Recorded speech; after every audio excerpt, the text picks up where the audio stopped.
A swirl of frost-laced wind hits Daniel's face the moment he steps out of his car. Black coattails flapping against the flurry of snow.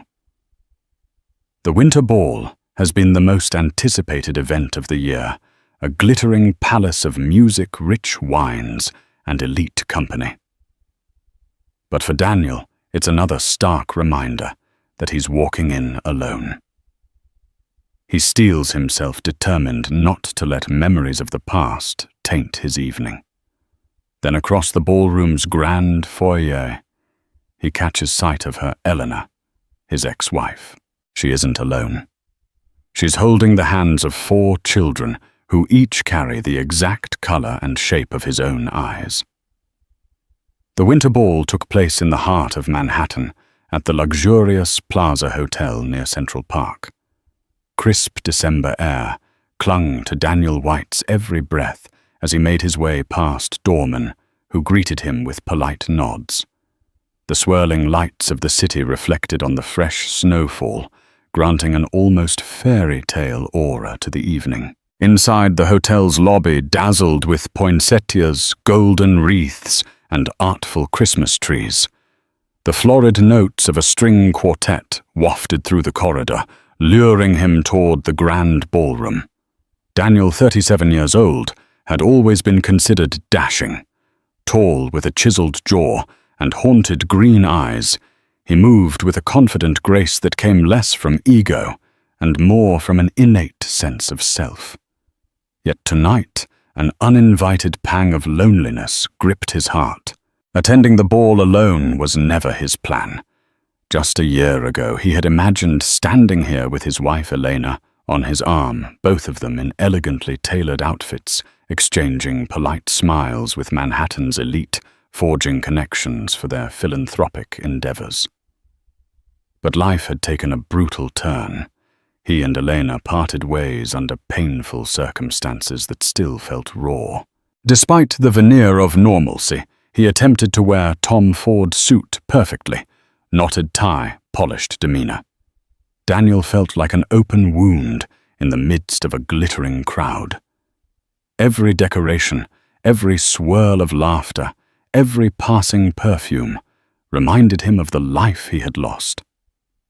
He tried to distract himself by thinking of small talk about his work at Harrington and White Investments, about the latest Wall Street Journal headlines about the real estate deals the firm had lined up. He thought of the people he might meet tonight. Potential clients, old friends, distant acquaintances like Teresa Wilson from his days at Yale, and donors who might support his cherished cause, the foundation he'd created in honor of his late father to fund scholarships for underprivileged kids. The grand double doors to the ballroom stood open, revealing a dazzling space, sparkling chandeliers, marble floors, and swirling couples in formal attire. As Daniel stepped across the threshold, he felt both an unsettling excitement and a sense of dread. Somewhere in this crowd, there could be a face from the past. Elena's face, perhaps, but in the swirl of suits and gowns, he couldn't immediately see her.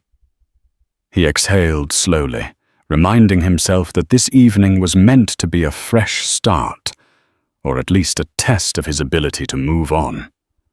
After all, Elena had carved her own path, seemingly uninterested in the shared dreams they'd once built. He clenched his fists in his pockets. This night is for me, he thought. I'm going to enjoy myself, come what may. Daniel's mind drifted back to the day he first met Eleanor. It was during a summer internship at a hedge fund in Boston, back when they were both wide-eyed graduate students. She was bold, brilliant, and carried an aura of mystery that captivated him.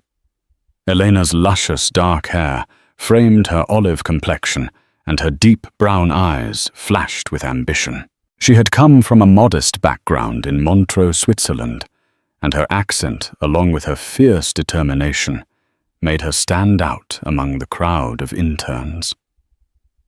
Their attraction was instant, fueled by late-night strategy sessions and stolen glances at coffee breaks. By the end of the internship, they'd begun a relationship that seemed as bright and promising as their future careers. Within 2 years after they'd finished graduate school, he at Yale, she at Columbia, they married in a private ceremony officiated at a small chapel in upstate New York. His mother, Carol White, and her father, André de la Montagne, blessed the union with tears of joy. Yet as they built their careers, cracks began to form. Both were ambitious. Both wanted the best for themselves, and ironically, that drive which once unified them started to push them apart. Eleanor felt stifled by the conventional life Daniel seemed to desire, a suburban home, dinner parties, early nights. Meanwhile, Daniel struggled to keep up with Eleanor's relentless push for success and adventure. She took job opportunities in Hong Kong and Zurich, while Daniel remained in New York to care for his ailing father and to stabilize his fledgling investment firm, Harrington and White, which he co-founded with his best friend from college, James Harrington. Long, silent months apart replaced the passion they once shared. Emails and texts became the main medium of communication. The final blow came when his father passed away, and Elena didn't show up to the funeral. She was stuck in a negotiation in Shanghai, or so she claimed. Daniel never forgave her for that. The day after the funeral, he filed for divorce.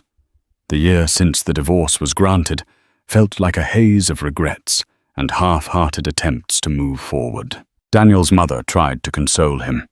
James Harrington tried to bury him in work, hoping he'd forget his heartbreak in corporate success. But the hurt ran deep. He wasn't just losing Elena. He was losing the idea of the family he had so desperately wanted to build, the stability he had vowed to create, a vow that was broken. Little did he know that this fateful night at the winter ball would unravel secrets that would cut deeper than he ever imagined. A month ago, Daniel had almost declined the invitation to the winter ball. The event, hosted annually by New York's philanthropic circle, was a magnet for the richest and most influential personalities. It was a chance to mingle, to raise money for various causes, and to flash power and status. Harrington and White had been a chief sponsor for the past 3 years. Daniel James Harrington had told him, "We can't skip it. Our firm's entire public relations campaign is anchored on us being present front and center. This is how we attract high-profile clients." Daniel, sitting behind his mahogany desk, stared at the invitation's gold-trimmed edges. The bold lettering read, "Winter Ball, an evening of giving and glamour." He sighed. "I just don't feel up to it, James." His partner, a tall man with sandy hair and an unrelenting optimism, placed a hand on Daniel's shoulder. "Look, I know you've been through a rough patch, but it's time to step out there again. If you don't, you'll never move on." Daniel had half a mind to crumple the invitation.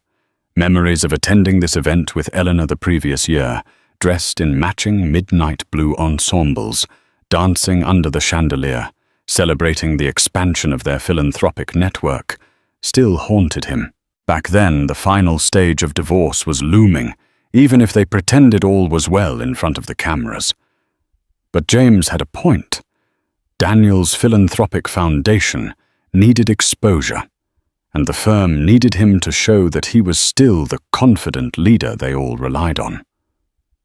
Perhaps the winter ball could mark a turning point, a chance to re-enter society with his head held high.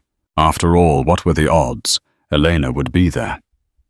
She'd been traveling the world, seemingly unconcerned with the philanthropic circuit in New York. Reluctantly, he wrote out his acceptance, sealed the envelope, and sent it back.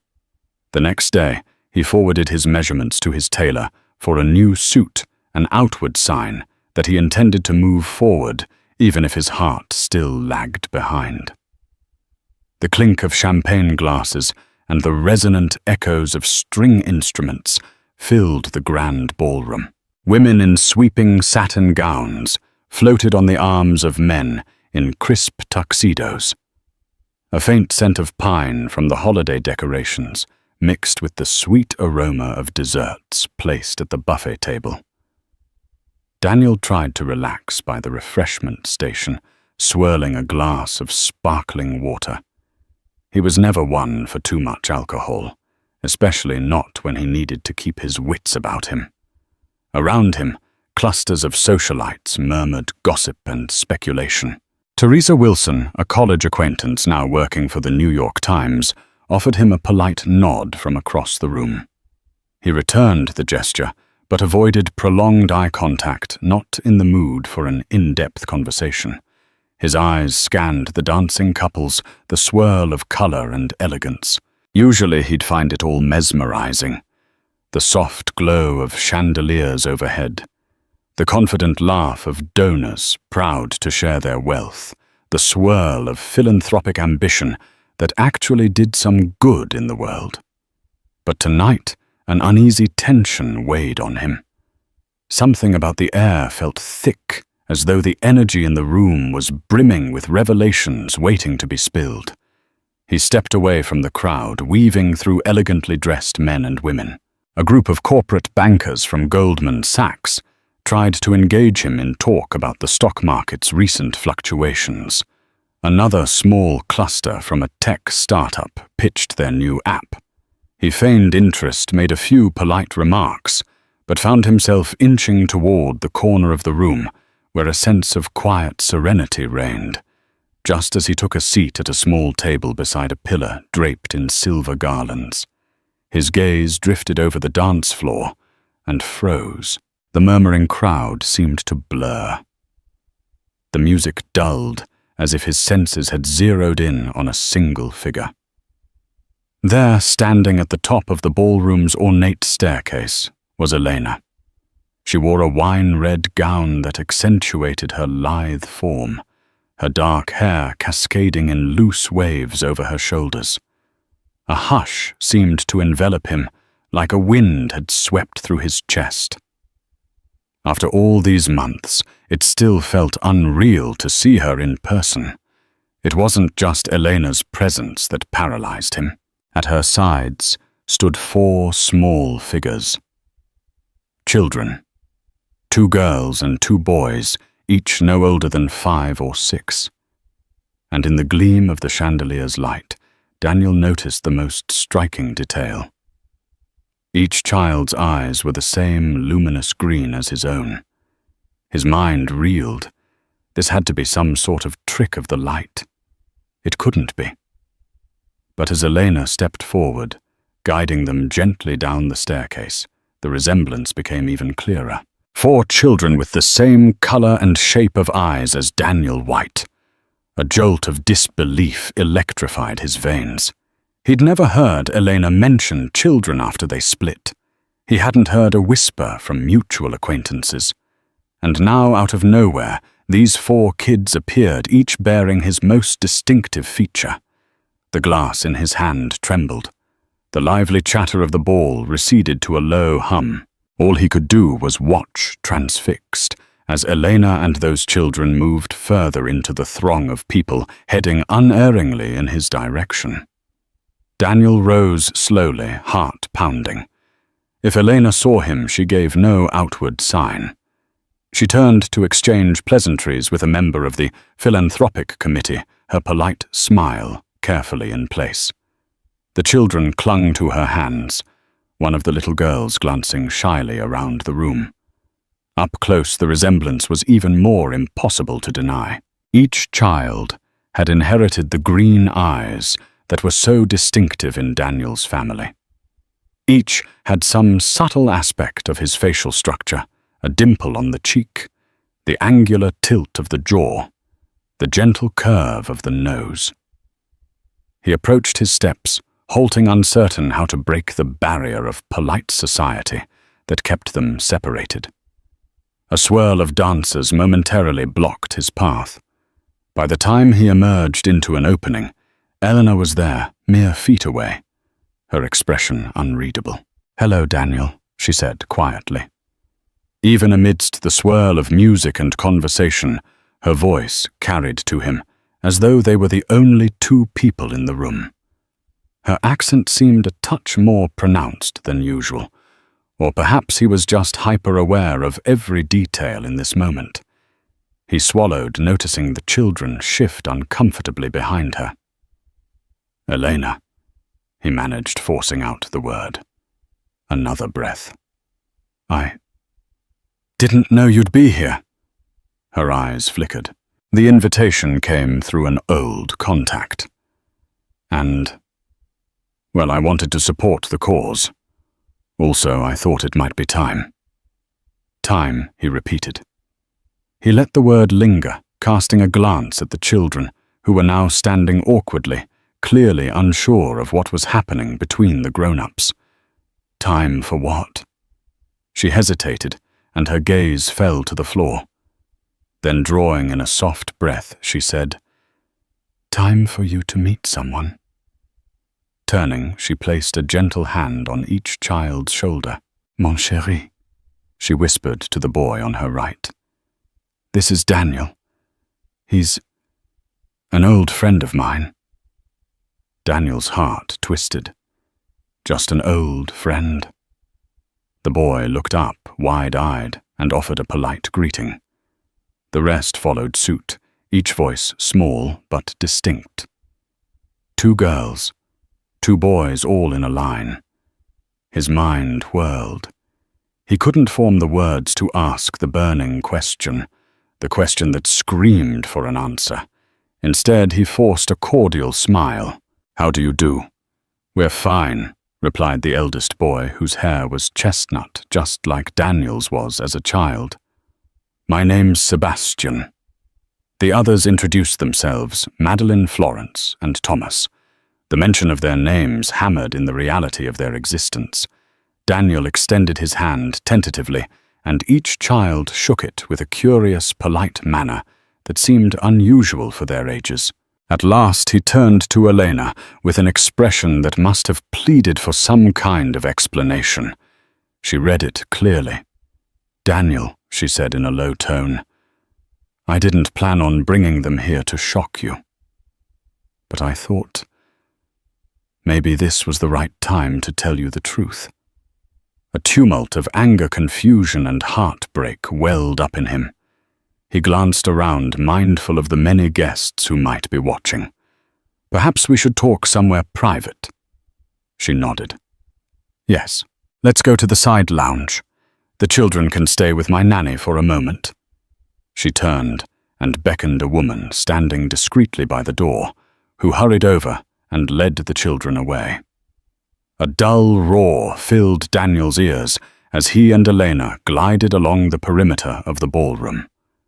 Guests parted to let them pass, and in their curious eyes, Daniel caught glimmers of speculation. Once they reached the smaller adjacent lounge, an ornate room with plush armchairs and soft lighting, they stepped inside and shut the door. The silence in the lounge was suffocating. Elena stood by a fireplace, golden light flickering against her dress. Daniel remained near the door, as though unsure whether to enter fully or bolt. Finally, she motioned him closer. His voice, when it emerged, trembled with barely contained emotion. Are they mine?" Elena studied him, eyes glistening. "Yes," she said, softly. "They are your children." The words struck Daniel like a physical blow. He staggered backward, pressing a hand against the door for support. For a moment it felt as though the world had inverted. The walls closed in his breath, caught in his chest. He tried to reconcile the reality of what he'd just heard with the life he'd been living alone. Believing fatherhood was a dream that died when his marriage ended. How? Why? He struggled for coherent words. A dozen questions fought for priority in his mind. Why wouldn't you tell me? Why 4 children? Elena. Tears welled in her eyes, and she clasped her hands together. the diamond bracelet on her wrist glinting in the firelight. It's complicated, Daniel. I was pregnant when the divorce became final. I discovered I was carrying twins at first. But there was more to it. It was a complicated pregnancy that I had to keep under the care of a specialized clinic in Geneva. She paused, swallowing hard. I couldn't bring myself to tell you. We were both so angry, so hurt. And after the funeral of your father, I felt like there was no place for me in your life. No place for my burdens. Burdens, he snapped, voice rising. They're children, Eleanor. Our children. You denied me the chance to be a father. She flinched. I know. I was selfish. I was scared. My father convinced me it might be better this way. He wanted me back in Switzerland, away from the complexities of our relationship. A pounding ache built behind Daniel's eyes, half fury, half heartbreak. He remembered Elena's father, André de la Montagne, proud, aristocratic, always disapproving of Daniel's American roots, but 4 of them. Elena, how old are they? She let out a trembling sigh. Sebastian and Madeline are 6. Florence and Thomas are 5.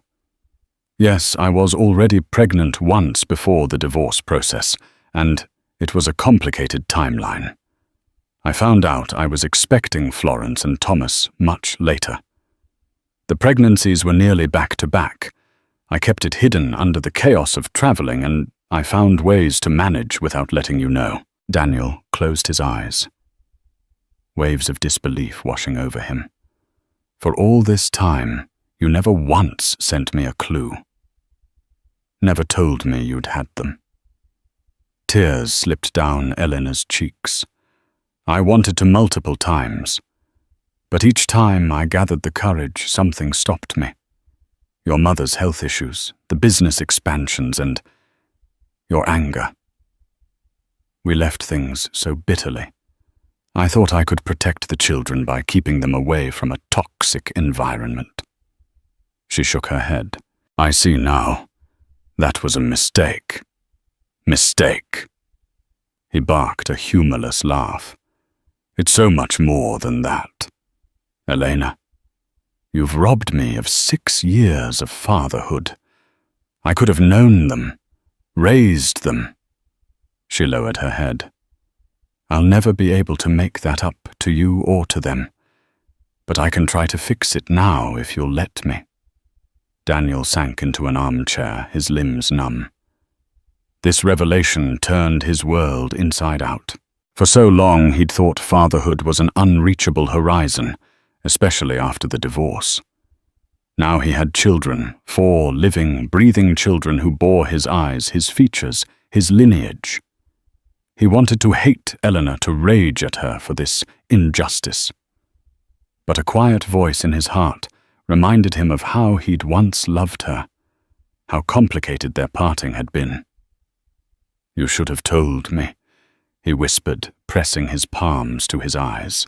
I would have been there, no matter what was going on between us. That's a choice you made for both of us, and it wasn't yours to make alone. Elena knelt before him, voice quivering. I know. I'm sorry, Daniel. Please let's talk about how to move forward for the children's sake, if nothing else. He looked at her, seeing the raw fear and regret. In the space of a single evening, everything had changed, and he had no idea how to proceed in a way that would heal 6 years of damage. Overcome by the shock of Eleanor's confession, Daniel found his mind spiraling back in time. He remembered the bitter arguments that had led to their divorce, how his father's terminal illness put pressure on him to stay in New York, how Eliana, with her unstoppable career drive, had accepted an offer in Shanghai, simultaneously bristling at Daniel's pleas for her to return. He recalled the day he discovered the plane tickets she'd booked not just for business, but for a possible permanent move overseas. The day he confronted her, they both said things they could never take back. "You'll never be satisfied with who I am," he'd accused. "You don't want a partner, you want a trophy wife." She retorted, eyes blazing. They parted ways, each convinced the other was irredeemable, and in the swirl of attorneys and court proceedings, each attempted to carve out a future free from the other's disappointment. When the divorce finalized, Daniel had felt strangely numb, as if a piece of him had died. He sought solace in building Harrington and White into a powerhouse, throwing himself into philanthropic work, perhaps to fill the void left by the breakdown of his personal life. Now discovering Elena had been pregnant at the time, or just shortly thereafter, turned all his assumptions into lies. He remembered every phone call they missed, every email they'd let go unanswered. They had been so consumed by pride that neither had paused to consider the bigger picture, that there might be unborn children deserving of unity and love. In the quiet lounge, Elena was still kneeling by his chair, eyes rimmed with tears. The faint sound of the Winter Ball's orchestra drifted in from beyond the door, an incongruous soundtrack to their shattering revelation. He said softly, "I need to know everything, Elena. No more secrets?" She nodded, standing and moving to the window where she looked out over the city lights. "I found out I was pregnant with Sebastian and Madeline about 4 months before we filed for divorce. But we were in the midst of the biggest fight of our lives. I was traveling for work. I felt alone, and my father persuaded me to stay quiet until I could come home to Switzerland. He never liked you, Daniel, and he wanted me to raise the children by myself." She turned to him, voice trembling. But then I realized I was expecting again Florence and Thomas shortly after the birth of the twins. The pregnancies were a medical miracle and complication. The doctors told me the second was an unusual overlapping pregnancy, extremely rare. I was terrified. I didn't know if I'd survive. There were complications. I was hospitalized for months in Geneva. During that time, my father kept everything hidden from the outside world. I was too weak to fight him. Daniel listened, each word burning into his soul. He envisioned Elena alone in a Swiss clinic battling a perilous pregnancy, while he, thousands of miles away, cursed her name for not being present in his life. A complicated swirl of sorrow, pity, and anger gripped him. And after the births, you just never thought it important enough to pick up the phone. Her eyes flashed with regret. I was scared. I was told you'd moved on, that you resented me. And in truth, I was ashamed for deceiving you. Yes, I let pride and fear dictate my actions. I thought maybe if I raised them alone, I could avoid all that heartbreak, all that anger. But it's been a burden on my conscience, especially as the children have grown and started asking questions about their father. Daniel closed his eyes, taking a moment to let her words settle. He pictured 4 children in a Swiss estate, asking, "Where's Daddy?" and receiving no real answers. The heartbreak coiled tighter in his chest. With trembling conviction, he rose to his feet. "I have to meet them properly. They need to know who I am." Elena moved to open the door. "Of course. They're just next door with the nanny. Let's go." Stepping into the side corridor, Daniel felt the warm overhead lights shining down on him with an almost glaring intensity. The sweet, festive music in the background felt surreal. He was about to meet his children for the first time in the midst of a glittering winter ball.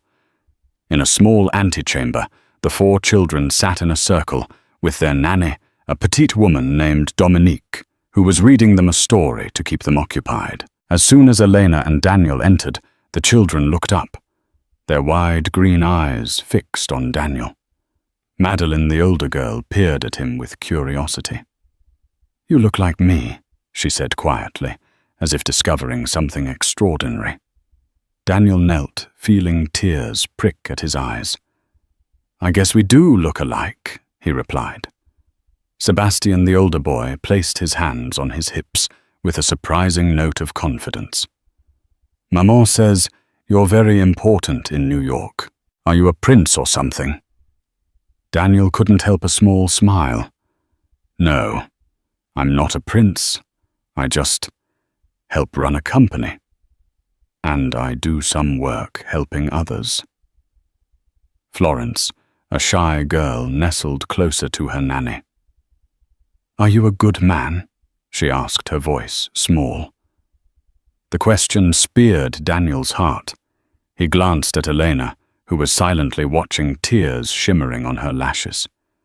Carefully he answered, "I try to be. I'm not always perfect, but I do my best." Thomas, the youngest, touched Daniel's tie. "I like your tie," he said, smiling. Elena knelt beside Daniel, resting a hand on Thomas's shoulder. "Kids, I want you to know that Daniel is someone very important to me, and to you." She paused, her gaze flickering to Daniel. "He's your father." The words settled over the room. There was no thunderous reaction, no immediate meltdown, but rather a kind of hushed awe. Madeline was the first to speak again. "That means you love us." Daniel swallowed the lump in his throat. "More than I can say. Even though we're just meeting, I already feel that you're the most precious gift I could have." Sebastian studied Daniel with a pensive look. "Then why didn't you come see us before?" A flash of guilt twisted inside Daniel, though the fault wasn't truly his. But how could he explain that?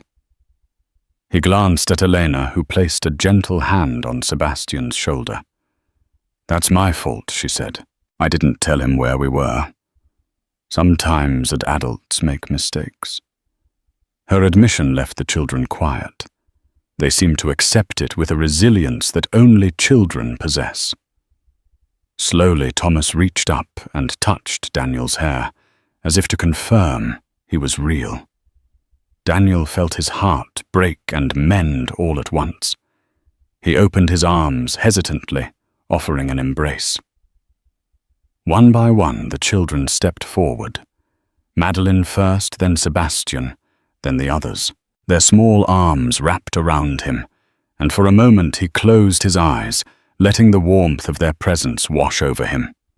He didn't notice the tall figure standing in the corridor until someone cleared his throat. Daniel looked up to see James Harrington, his business partner and longtime friend, wearing an expression of utter shock. Daniel, James said, struggling for composure.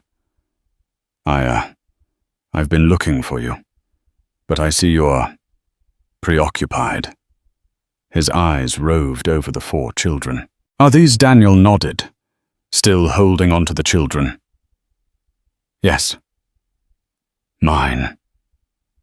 James stood there, mouth slightly open.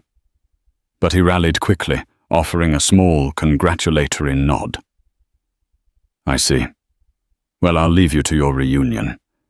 He turned to go, then paused, giving Daniel a pointed look that seemed to say, "We need to talk."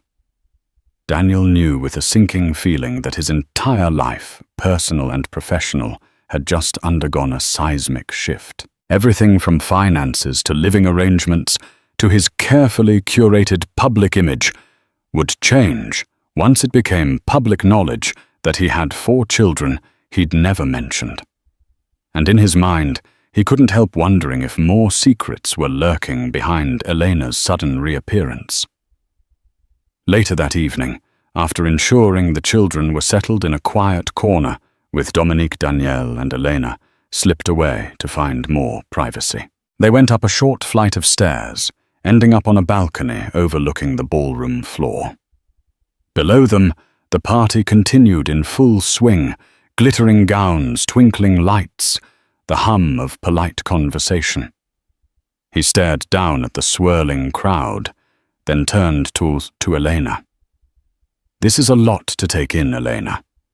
Are you certain no uncertainties about their paternity? She flinched at the question. They're yours, Daniel. I swear it on everything I hold dear. His face softened. I want to believe you. But you have to understand my perspective. You hid them from me for 6 years. Her cheeks turned pink. I understand. If you want a paternity test, I won't stop you. Anything to give you peace of mind. He nodded, feeling a pang of guilt for doubting her. I'm sorry. It's just, this is so unexpected. She waved off the apology with a trembling hand. I deserve your suspicion, but I have no reason to lie now. My father, he urged me to cut you out of our lives entirely. He was never going to let you know about them. But they kept asking.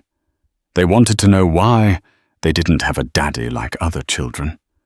And as they grew older, their resemblance to you grew more obvious. A wave of anger coursed through Daniel. Your father, he's the one who convinced you to hide them from me. She shook her head. I let him. I was emotionally weak, recovering from the pregnancies far from home. I can't blame him entirely. The mention of André de la Montagne sparked an old resentment in Daniel. Elena's father had never hidden his contempt for Daniel's lack of noble pedigree and the American approach to business. But to manipulate a situation this profoundly was beyond cruel. You realize this is going to change everything, Daniel said. I need to speak to a lawyer, figure out custody financial arrangements. And the children, how do we help them adjust? Elena's face showed weariness, but also relief that Daniel was taking responsibility instead of pushing them away. I've already spoken to a lawyer about my return to the States. I'm prepared to stay in New York if that's what it takes. He eyed her wary. And your job? She sighed. I stepped back from my international projects. Right now, I'm focusing on philanthropic work. My father doesn't approve, but that doesn't matter anymore. My priority is the children. Daniel let out a breath he didn't realize he'd been holding. He recalled how they once dreamed of having children, raising them in a home full of love and mutual respect. That dream had crumbled. Now faced with reality, they had to figure out how to pick up the pieces and build something stable for 4 innocent lives. How do we start? He asked softly. Elena's lips curved into a sad smile. Perhaps by letting them know we both love them, that we are both here for them. Everything else can come later. For tonight, let's just be there for them. As the evening wore on, Daniel felt guilt creeping in. The 4 children, his children, were clearly bewildered by this sudden introduction. While they bravely tried to interact with Daniel, he sensed their uncertainty.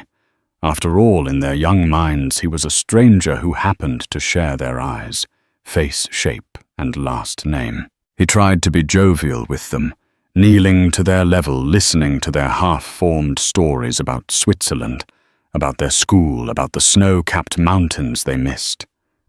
But inside, he was consumed by a swirl of emotions. He'd missed their first steps, first words, birthdays, 6 years of precious moments. And then came another jolt. During a lull, Madeline quietly asked, "Is Hans coming too?" Daniel glanced at Elena. Confusion etched on his face. Elena's expression stiffened. "We'll talk about that later, sweetheart," she said hastily. Hands Daniel pressed. Elena hesitated, then cleared her throat. I've been seeing someone, a colleague from work. It's not serious, but the children know him. He was around as a friend. A sharp pang of jealousy, anger, and betrayal shot through Daniel. That was only natural. Eleanor was no longer his wife, and she had every right to date. But the thought that another man had been a figure in his children's lives, even if just tangentially set his teeth on edge. He fought to keep his voice calm. "So he's been around the children," Elena nodded, looking away. "They like him, Daniel. He's been kind to them." Daniel swallowed the bitterness rising in his throat. "I see," Sebastian piped up. "Hans takes us sledding. He helped me make a birdhouse once. The image of another man, stepping into fatherly roles, stung Daniel deeply. Yet he forced a polite nod. "That's nice of him." Elena quickly changed the subject, offering the children a plate of mini pastries from a passing waiter. But Daniel's thoughts lingered on Hans. He wondered if Hans had become a paternal figure, if the children would look to him instead of Daniel. By the time the ball was winding down, Daniel had endured the well-meaning small talk of acquaintances who admired the adorable children, asking whose they were. He offered vague smiles and quick answers, uncertain how to handle such personal inquiries. Outside, the snowfall had intensified, blanketing the city in white. Daniel stood with the children under the glowing street lamps, waiting as a valet brought around 2 cars. He felt an unspoken tension with Elena by his side. They were 2 estranged individuals, forced back together by the existence of these 4 precious lives. "Where are you staying tonight?" he asked her. "At the Ritz, for now," she replied. "I didn't know how you'd react, so I didn't make longer-term arrangements." He nodded. "That's fine. Look, tomorrow I'd like to spend more time with them. Can we arrange that?" Elena studied him, relief softening her features. "Of course. They need to know their father." Daniel forced a tiny smile at the word father, still grappling with the weight of it. Then, as the children climbed into the waiting SUV, Daniel laid a gentle hand on Elena's arm. "Thank you for telling me, even if it's late." She gave him a somber nod. "And I'm sorry." In the hush of the swirling snow, Daniel watched as the vehicle pulled away. He stood there a long time, staring into the winter night, silently vowing that whatever happened next, he wouldn't abandon those children. No matter how painful the transition, they were his, and he was theirs. The following morning, Daniel woke in his penthouse apartment overlooking Central Park. Sleep had eluded him for much of the night visions of 4 bright-eyed faces populating his restless dreams. He rose early, brewing a pot of strong coffee as he mulled over the next step. He called his mother Carol White, who lived in a quiet suburb in Connecticut. It was time she heard the news. When he told her she had 4 grandchildren, the coffee mug almost slipped from his hand as he heard her reaction. First she stammered in disbelief, then sobbed, then erupted in joy mingled with confusion and a tinge of anger at Eleanor's secrecy. Despite everything, Carol couldn't wait to meet them. Daniel also placed a call to James Harrington, who demanded an explanation. They arranged to meet in the Harrington and White boardroom that afternoon, once Daniel had a chance to visit with his newly discovered family. A text beeped on Daniel's phone just as he stepped into the hallway.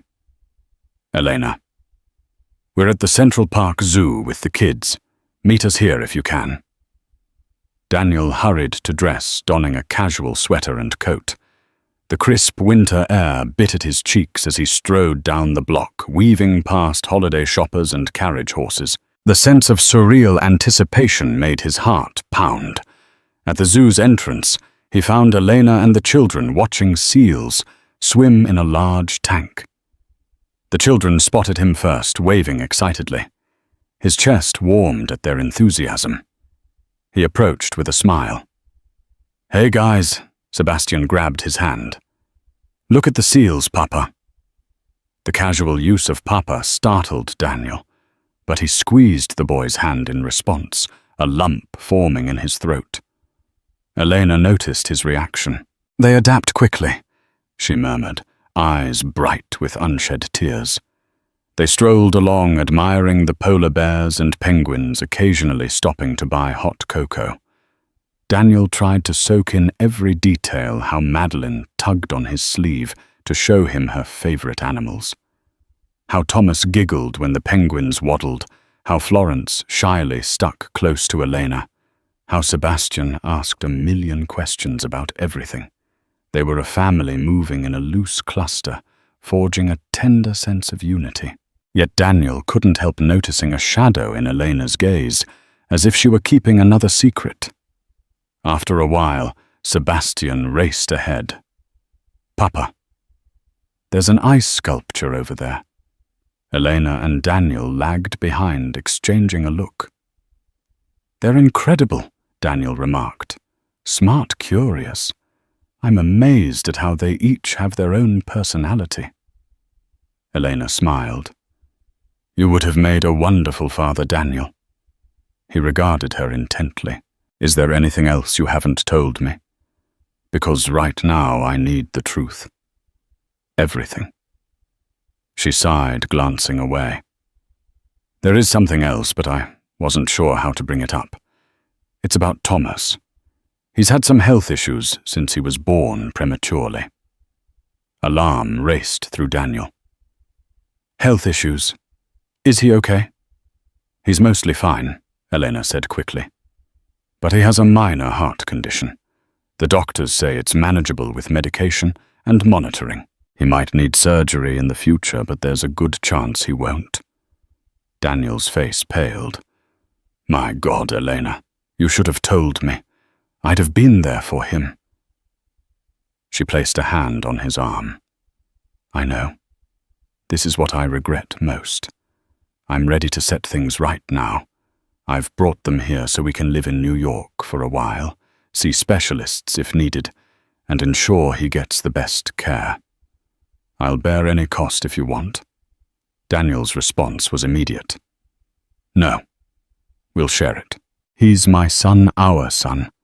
I'll do whatever it takes to help him." Emotions swarmed in Eleanor's eyes. Relief mingled with sorrow. "Thank you." Their conversation was cut short by the children's excited calls. They hurried over, trying to smile and laugh as if everything was normal. But for Daniel, each moment with the children was a reminder of what he'd missed and of the challenges to come. After the zoo, they decided to warm up at a nearby cafe, a cozy establishment known for its artisan pastries. The children devoured mini croissants while Elena sipped a cappuccino, and Daniel hovered protectively, noticing every detail about his new family members. Between bites of pastry, Florence hesitantly asked Papa, "Do you have a nice house?" Daniel chuckled softly. "I have an apartment. It's big enough for all of you if you ever want to visit." Madeline's face lit up. "Can we see it?" Eleanor shot Daniel a questioning glance. "Are you sure you're ready for that?" He took a moment before nodding. "Yes. I'd like them to see where I live. I have a spare room that can be turned into something for them." So it was decided. They gathered their things and took a quick taxi ride to Daniel's penthouse overlooking Central Park. The building's doorman, Mr. Bartholomew, nearly dropped his cap upon seeing Daniel leading 4 children by the hand. "Elena. Kids?" "This is home," Daniel said, opening his front door. The foyer was sleek and modern, perhaps too sterile for children's tastes.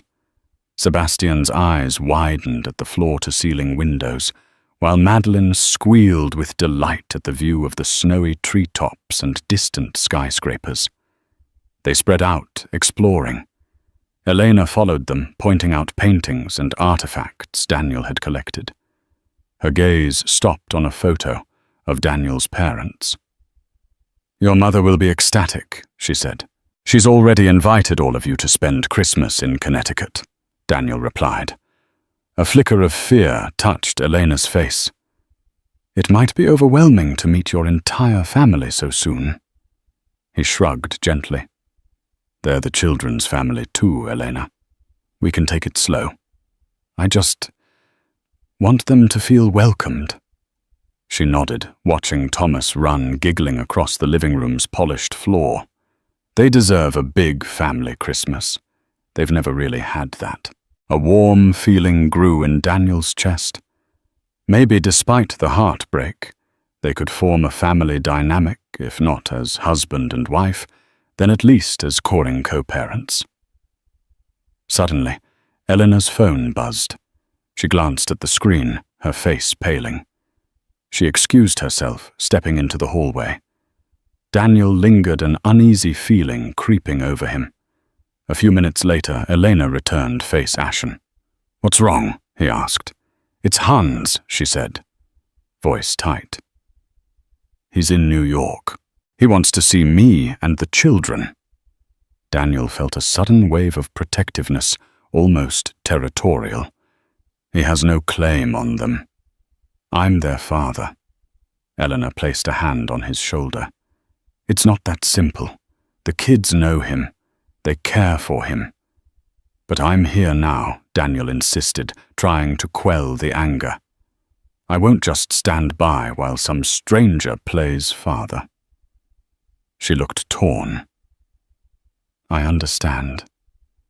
I'll talk to him. Just, please don't make this more complicated than it has to be.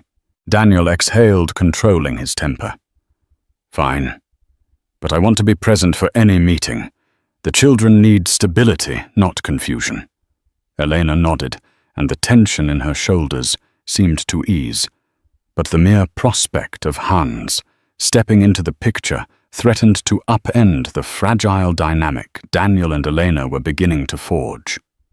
Over the next few days, Daniel spent every spare moment with his children. He took them to the Museum of Natural History, where they marveled at dinosaur skeletons and celestial exhibits. He showed them Rockefeller Center's towering Christmas tree, letting them watch the ice skaters gliding beneath twinkling lights. Those days were some of the happiest Daniel had experienced in a long time, yet a lingering worry about Hans hovered in the back of his mind. Would Hans try to disrupt his reconnection with the children? One afternoon, while Elena and the children were napping in their suite at the Ritz, Daniel went to his office to meet James Harrington. Sitting in the sleek boardroom with glass walls overlooking Manhattan, Daniel braced for James's barrage of questions, so James began leaning forward. 4 kids. Daniel. You have no idea the shockwaves this is causing among our investors and clients. They're all calling me asking if there's some scandal or if we've been hiding something. Daniel pinched the bridge of his nose. I didn't know, James. Believe me, this was as much a surprise to me as it was to the world. James studied him intently. Do you believe Elena's story? Daniel nodded slowly. Yes.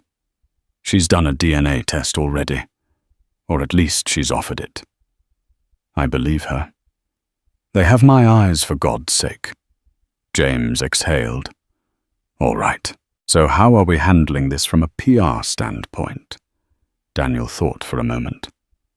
We release a brief statement saying I've recently become aware of my children, that I intend to fulfill all my responsibilities as a father, and that the details remain private. That should suffice. I don't want to exploit my kids' private lives. James agreed. But be aware the media might spin it. Elena was high profile in the finance world too. They'll probably dig up old dirt. Daniel nodded, crossing his arms. Let them dig. I just care about the kids right now. They're my top priority. James softened, offering Daniel a supportive smile. You've always wanted a family, man. Maybe this is your chance. Just be careful with Elena. She's unpredictable. Daniel gave a mirthless chuckle. Trust me, I know. After the meeting, Daniel returned to the Ritz, a sense of determination fueling him. He wanted to talk to Elena about officially moving back to the US with the children. But when he arrived, he found her in tears in the lounge. She looked up, eyes puffy. "Hans." He confronted me. He demanded to see the children. He's threatening legal action, claiming he's acted as a de facto parent. Daniel's blood ran cold. He has no legal claim. He's not their father. Elena sniffed, wiping her cheeks. He's not listed on any birth certificates, of course, but he's threatening to tell the tabloids about everything about how I hid the children from you, about the details of our finances. He wants money, Daniel. Daniel ground his teeth. "So he's blackmailing you?" She nodded miserably. "I broke things off with him as soon as I decided to come to New York. He didn't take it well. Now he's furious." Rage coursed through Daniel, but he forced himself to remain calm. "We'll handle it. I'll talk to my lawyers, and we'll put a stop to his threats. The children won't be used as pawns." Eleanor looked at him with gratitude. "I'm sorry, Daniel. It seems every time you try to fix things, I bring another complication." He gently took her hand. "We'll get through it. Together. For the kids." That evening, an unexpected phone call shattered the fragile calm. Hans called Daniel directly. His tone was aggressive, laced with bitterness. "You think you can just waltz back into Elena's life and claim those children?" Hans spat. "I've been the one helping them for years." Daniel clenched his jaw. "They're my children, Hans. My blood." Hans laughed harshly. "Your blood, sure. But I was there when Eleanor needed help. If you had any decency, you'd let me at least see them." Daniel paused, wrestling with the primal urge to tell Hans to stay away forever. But he also recognized that the children knew Hans. Forcing them to lose him abruptly might be traumatic. "We can discuss a supervised meeting," Daniel conceded. "But if you try anything, any attempt at blackmail, I'll see you in court." Hans scoffed. "You think your money and power can scare me?" Elena's father tried that. He didn't succeed. Daniel ended the call, fury boiling in his veins. Elena, who stood nearby, watched him with anxious eyes. "We'll do a supervised meeting," he told her. "It might help the children's transition if they can say goodbye or set boundaries. But he's not going to threaten us anymore." She nodded, tears of relief shining. "Thank you for handling this." They set the meeting for the next day in the presence of lawyers at a neutral law office. The children arrived with Elena subdued and confused. Hans was already there, face pinched with anger. When the children ran to greet him, Daniel's stomach twisted. Hans cast a smug glance Daniel's way, as if to say, "See, they're mine in spirit." But Sebastian, after hugging Hans briefly, hurried to Daniel's side. "Papa, are you okay?" Daniel's heart soared at the simple question, the child's concern for him. "I'm fine, buddy," he murmured, tousling Sebastian's hair. The negotiations that followed were tense. Hans wanted continued contact, threatening to leak scandalous information. Eleanor confessed that Hans had personal emails and financial records that could be damaging if taken out of context. Daniel's lawyer threatened Hans with a defamation suit if he went public. Finally, they reached a precarious agreement. Hans would receive a severance of sorts, a lump sum from Elena's personal funds, and would agree to no future contact with the children unless they requested it themselves once they were of age. It wasn't an ideal solution, but it would stave off immediate scandal and harassment. The children seemed unsettled as Hans gave them a final hug. Thomas clung to him for a moment, tears glistening in his eyes. Daniel's chest tightened at the sight, but he tried to remain stoic.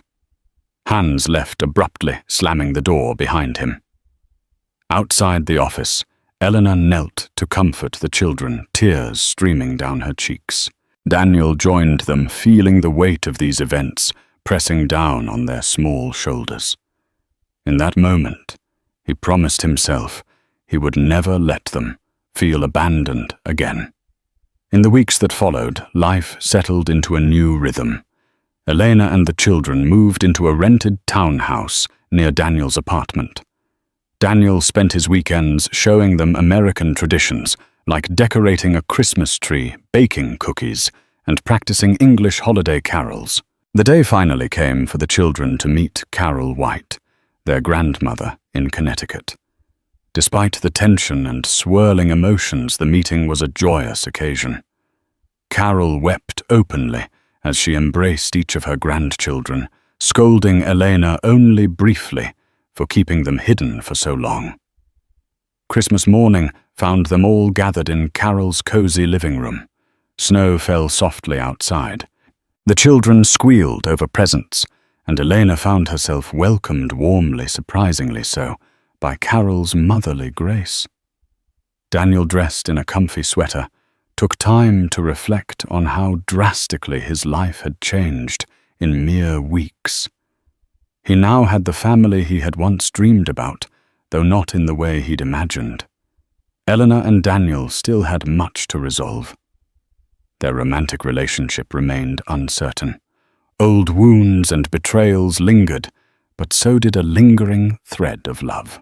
They'd begun counseling, determined to co-parent effectively.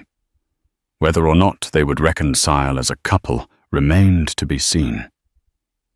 One late night after the children had gone to bed, Daniel and Elena sat on his penthouse balcony. The city lights twinkled below the hush of snow, making the moment feel magical. Elena leaned her head on Daniel's shoulder. "Do you think we could ever be a family again?" she asked. Daniel slipped an arm around her, 1,000 thoughts flooding his mind. "I think we already are a family," he said softly. "Maybe not the conventional kind, but we'll figure it out." Elena gazed at him, a small smile curving her lips. "Thank you," she whispered, "for giving us another chance." He closed his eyes, inhaling the crisp winter air. "Thank you for letting me be a father." They sat there for a long while, listening to the distant hum of the city, their hearts brimming with the complicated, fragile hope of a new beginning. Thank you for joining us on this emotional journey of heartbreak, hidden children, and the fragile hope of new beginnings. Daniel's story reminds us that even through betrayal and pain, love and forgiveness can lead to unexpected miracles. If this touched your heart, don't forget to like, share, and subscribe. Your support means the world. See you in the next story. He was the dashing mogul every ambitious entrepreneur wanted to emulate. She was the poised, loyal wife who had stood by him from humble beginnings.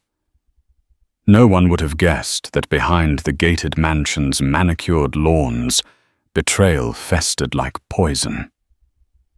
Until one day, in a flurry of financial sabotage, he let his mistress cut off his wife's credit cards. It was humiliating, scandalous, and only the beginning of a whirlwind that would pit powerful business alliances against each other. In a boardroom confrontation that stunned everyone, the CEO himself stepped in, but not in the way anyone expected. Buckle up. This is the story of love, greed, and revenge. Jordan Alberts was not born into luxury. He grew up in a cramped one-bedroom apartment on the outskirts of Milwaukee, where he learned to hustle by selling candy bars door to door at the age of 10. Over the years, Jordan's unwavering determination and charm propelled him into better circles. First at a local startup, then into his own tech company that caught the eye of an angel investor. By the time he was 35, Jordan was a self-made millionaire, a prominent figure on various entrepreneurial boards, and had connections with people like Mark Cuban, Bill Gates, and a few top executives at Google. His wife, Elizabeth Alberts née Wagner, had been with him through everything. They met in college at a small tech entrepreneur club meeting, both bright-eyed and dreaming of changing the world. Elizabeth came from a modest background, too. Her father was a retired auto mechanic, and her mother a homemaker. She'd studied communications with an emphasis on public relations, and it was through Elizabeth's network of contacts that Jordan first gained access to small local pitch events. While Jordan pitched his innovative software for automating small business tasks, Elizabeth made calls, arranged coffee meetups, and tried to capture the interest of potential backers. They married in a little chapel by Lake Michigan. It wasn't a lavish wedding, no star-studded guest list, no fancy reception at the Ritz. But to Jordan and Elizabeth, it felt perfect. A union built on genuine love, unwavering support, and a shared dream of building a life and a business empire together. Over the next decade, they grew from a modest condominium in Milwaukee to a stunning estate in Austin near Lake Travis, with a sweeping view of the water and rolling Texas hills. It was there at a philanthropic event organized by the Bill and Melinda Gates Foundation that Jordan's name landed on the radar of top-level investors. His company's smart automation technology was recognized for its potential to transform not just small businesses, but large-scale manufacturing and logistics. Soon after, Jordan's net worth skyrocketed from a mere $5 million to well over $200 million. For a while, everything was picture perfect. The marriage was strong, their personal synergy unwavering. Elizabeth handled some philanthropic duties, organizing events, acting as a goodwill ambassador for Jordan's brand, and forging new partnerships through her PR background. Their household staff adored them, describing Elizabeth as kind, gracious, and always mindful of the people around her. But money can be a seductive force, and success can open doors to darker temptations. Jordan began attending more exclusive networking events in Beverly Hills, New York, and beyond. Elizabeth was often at his side, but there were times she couldn't attend. Perhaps she was busy finalizing the details for a charity gala, or maybe she was simply burnt out from the unrelenting schedule. It was during these times, rare at first, then increasingly common, that Jordan got close to someone else. Her name was Ava Monroe. She was a rising star in the world of technology law, representing high-profile clients like Tesla, Amazon, and a few top-tier cryptocurrency exchanges. She had a reputation for being ruthless in negotiations, seductive in social gatherings, and unbelievably charming behind closed doors. The rumor mill started buzzing the moment Ava was seen at Jordan's table during a private dinner after a tech summit in Las Vegas. Elizabeth wasn't there. She had chosen to stay in Austin, meeting with a team of female entrepreneurs Jordan was mentoring. A few people whispered about Jordan's visible fascination with Ava, the way he leaned in whenever she spoke, how they clinked champagne flutes with an intimacy that suggested more than just business talk. No one knew for certain how fast or how deep it went, but soon the signs became undeniable. Lavish gifts appeared on Ava's social media, including a diamond bracelet, suspiciously similar to the ones Jordan's company had once gifted important clients.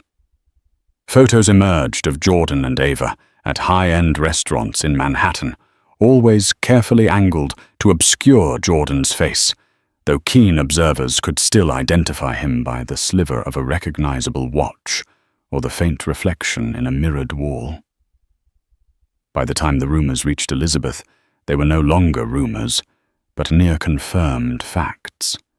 She felt her chest tighten, her world spinning out of control. This couldn't be real. Jordan had always been a loyal partner. But the evidence was too compelling to deny. She confronted him in the privacy of their Lakeview mansion. At first, Jordan denied everything. Yet denial quickly turned into a half-hearted admission once Elizabeth presented him with photographic evidence, like a skilled negotiator used to controlling deals. Jordan tried to manipulate the situation, insisting that Ava was just a business associate, someone he occasionally had dinner with. But Elizabeth saw right through it. She had always been adept at reading him. A chill settled over their once loving home. Elizabeth, determined to preserve her dignity, demanded they enter marriage counseling, or at the very least step away from high-profile events until they resolved their issues in private. Jordan nodded, providing non-committal answers. He had never liked therapy, never seen the point in discussing feelings with a stranger. He agreed to her wishes on the surface, yet beneath the facade, he continued his involvement with Ava, allowing the illicit relationship to take root. This was the calm before the storm. For soon Elizabeth's sense of betrayal would pale in comparison to the massive financial and emotional blow about to come her way. Weeks passed. Elizabeth tried to focus on her philanthropic work and personal projects, attempting to distract herself from the growing chasm between her and Jordan. When a local charity she sponsored invited her to discuss future donations, Elizabeth discovered something shocking. Her personal credit card was declined. Embarrassment washed over her in front of the unsuspecting staff. She tried another card. Sure, it must have been a glitch, but that too was declined. The staff politely suggested she call her bank, and Elizabeth excused herself with a polite smile, her hands trembling as she left the office. Elizabeth called the bank suspecting fraud or an administrative error, but the bank's representative informed her that both cards had been cancelled the previous week. Under their joint account, they were tied to Jordan's finances, and evidently Jordan had authorized the cancellation. It felt like a punch to the gut. Why on earth would Jordan cancel her cards without her knowledge or consent? They had never had major financial disputes. Elizabeth always had access to family funds, albeit responsibly. She dialed Jordan, but the call went straight to voicemail. She sent him several frantic texts. No response. Later that evening, Jordan came home exuding an air of tired disinterest. Elizabeth confronted him the moment he walked through the door. Under the chandelier's glow, which reflected in her tear-filled eyes, Jordan brushed aside her questions with a dismissive wave. "I needed to consolidate our finances," he said, removing his blazer. "You can use the joint checking account for a while." "No big deal, no big deal." Elizabeth's frustration swelled. "You cancelled my credit cards without even telling me what's going on. Are you punishing me for something?" Jordan's eyes flicked away nervously, and that was when Elizabeth realized he was lying again. The next words that came from his mouth were not only shocking, but also laced with a cruelty she never imagined he was capable of. "Ava suggested we revisit some of my expenses. She found that you were spending frivolously. It made sense to limit credit usage." Elizabeth's heart dropped to her stomach. Ava.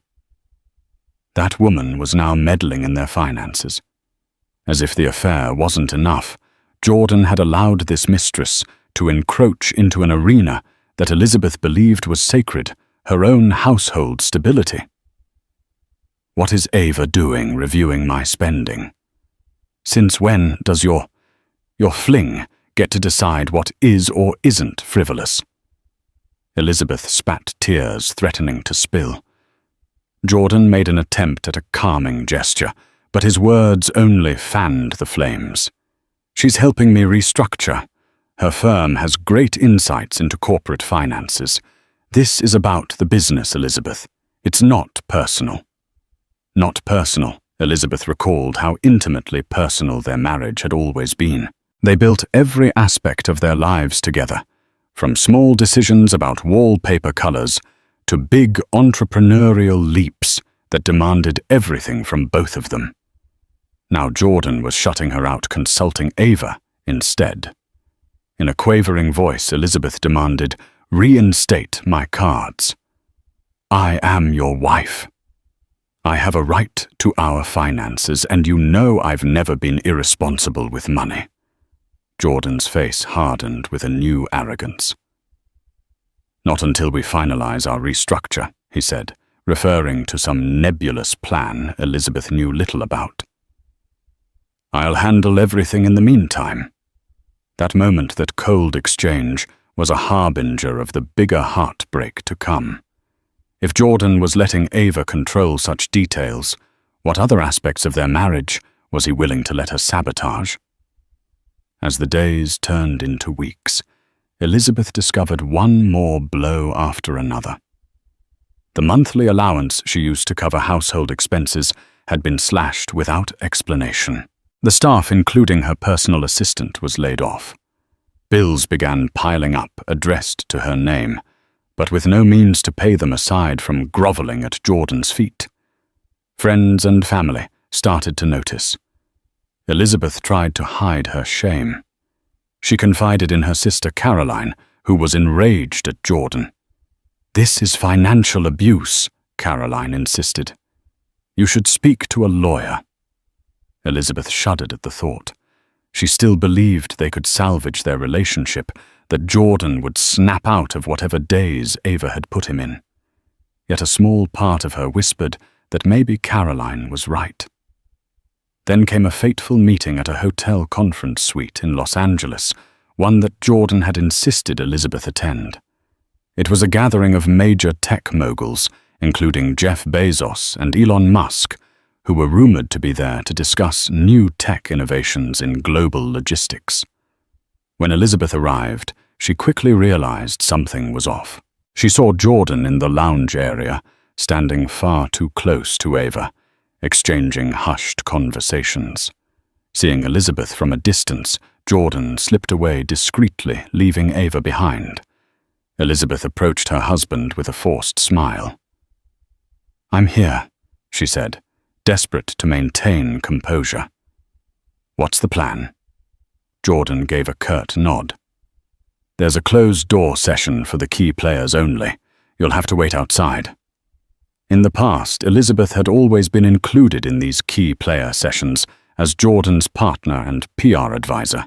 The subtle exclusion burned her pride. She swallowed her anger. "Sure, I can wait." After hours of waiting, she found Jordan and Ava laughing together near the bar. As she approached, Jordan's phone buzzed, and he stepped away. That was when Ava turned a chilling smirk on her face. "You know Jordan's a visionary," Ava said, swirling the wine in her glass. "He needs someone who can keep up with him on all levels: business, ambition, excitement." Elizabeth felt her face flush with anger. "I've been by his side for years. We built this together." Ava gave a theatrical shrug. "Maybe in the past. But times change. People evolve. I guess you were too comfortable." Elizabeth clenched her fists, biting back a retort. She was determined not to make a scene in front of such influential people. But oh, how she wanted to lash out, to expose Ava for the home-wrecker she was. Ava flicked her hair behind her shoulder, noticing Elizabeth's agitation. "Things will be better if you accept it," she cooed, as if offering advice to a friend. Jordan's moved on in more ways than one. The finances are just the beginning. Elizabeth's body went cold. She realized in that moment how truly precarious her situation was. Ava was not simply a fling. She was positioning herself as a partner in Jordan's professional and personal life. The credit cards were just one step in what looked like a systematic campaign to push Elizabeth out of everything she and Jordan had built. Still, Elizabeth refused to crumble. She left the event quietly, but her mind churned with rage and heartbreak. It was time for her to take action. She needed to protect herself, her assets, and her dignity. Little did she know that as she plotted her next move, Jordan and Ava were preparing a financial ambush that would push her to the brink. Only fate and an unexpected intervention by a certain CEO would alter the course of their twisted game. In the days after the Los Angeles conference, Elizabeth attempted to consult with attorneys. She picked up a referral from a friend who once worked with a high-profile divorce lawyer in New York. The initial phone calls were sobering, with Jordan's empire being primarily under his name and her credit cards cancelled. She had limited liquidity to hire top-tier representation. Even so, Elizabeth pressed forward. She managed to scrape together some funds from a personal savings account. Jordan had no access to money she had set aside from her early PR consulting days. It wasn't a large sum, but enough to secure a preliminary consultation. During that consultation, her lawyer, Michelle Liu, a bright and empathetic but hard-hitting attorney based in Houston, laid out the hard truth. Financial abuse and infidelity are serious grounds for divorce, Michelle said, scanning through Elizabeth's financial statements. But if Jordan's funneling money and assets into new accounts under his own name, or shifting resources to places you can't see, we need proof, and we need it fast. Elizabeth swallowed. She recounted Ava's involvement, how she was effectively orchestrating the restructuring. Michelle's pen scribbled quickly over a notepad. "You have a right to half of the marital assets, Elizabeth, but it looks like your husband is 2 steps ahead. We must move quickly." The plan was to gather evidence of Jordan's wrongdoing and file a court order to freeze marital assets, ensuring Elizabeth had a fair shot. But as they began drafting documents and rummaging through what records, Elizabeth had an avalanche of shocking details surfaced. Jordan wasn't merely cancelling credit cards. He was transferring stocks from their joint portfolio into an account under his newly formed trust. He had changed the authorized signatory details for a few of their properties, effectively locking Elizabeth out. He was also taking out lines of credit against certain properties, presumably to fund new ventures that, as Elizabeth suspected, involved Ava. The emotional strain weighed heavily on Elizabeth. She couldn't sleep, her appetite waned. Each day felt like standing at the center of a storm. Yet if she thought this was the worst of it, she was mistaken. One evening, after finalizing some documents with Michelle, Elizabeth returned to her mansion to find her keycard didn't work on the electronic locks. Pounding on the door, she shouted for the live-in staff if any were left. Seconds later, the door opened slightly, revealing Ava's face. "Jordan's not here," Ava said icily. "You should call next time." Elizabeth's heart hammered. "This is my home. Get out of my way," she demanded, trying to push past. But Ava slid in front of her, refusing to budge. "He told me you're not welcome here anymore until the legal mess is settled." Ava sneered. "I have every right to ask you to leave." Elizabeth was trembling with fury. "You have no rights here. You're the mistress, not the wife." With a cold laugh, Ava stepped aside and pointed at Elizabeth's luggage haphazardly placed in the foyer. "Jordan left these for you," she said. "He said to pack whatever else you need and let security escort you out if you refuse to leave." Elizabeth blinked away tears, her throat raw with outrage. She was being thrown out of her own home by the woman who had intruded into her marriage. That moment was a cruel epiphany. Jordan had not only cut off her finances, but now he was physically pushing her out of the place she had shared with him for years. Yet in all that darkness, a sliver of light emerged the next morning. Elizabeth received a phone call from a close mutual friend, Marcus O'Donnell, who worked with Jordan at a large tech conglomerate in Dallas. Marcus was someone Elizabeth trusted, an executive who had known Jordan since the early days. He had seen them build the company from the ground up. Elizabeth Marcus said, his tone urgent. "I don't know everything that's going on, but I heard from your staff that you've been locked out. There's a board meeting next week. Jordan wants to finalize some big decisions. If you can get to that meeting and talk to the chairman, maybe you can find some leverage." Elizabeth's breath caught in her chest. The chairman of this particular conglomerate was none other than famed CEO David Hartridge, known not just for his visionary leadership, but also for a strict code of ethics. Over the years, Hartridge had invested heavily in Jordan's business. He was the reason Jordan sat on that board. "He's not the type to meddle in personal affairs," Marcus warned. "But if Jordan's pulling stunts that compromise your share in the company, Hartridge might step in. He's big on fairness and hates scandal." It was the glimmer of hope Elizabeth needed. She thanked Marcus profusely.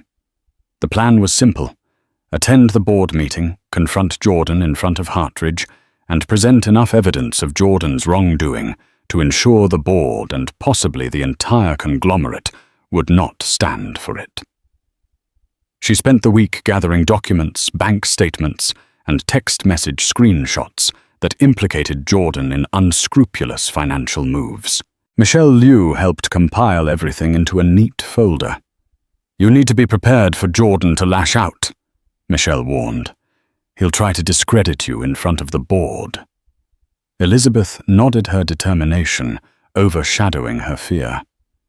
She practiced her speech, reciting it in the mirror of her modest hotel room, where she had temporarily moved. Heart pounding, she told herself that if there was ever a time to fight, it was now. Finally, the day of the board meeting arrived. Elizabeth dressed in a sleek black pantsuit that radiated confidence. She walked into the corporate skyscraper in downtown Dallas, her chin held high despite the knot in her stomach. She spotted Jordan in the corridor, flanked by Ava, and a couple of the board members.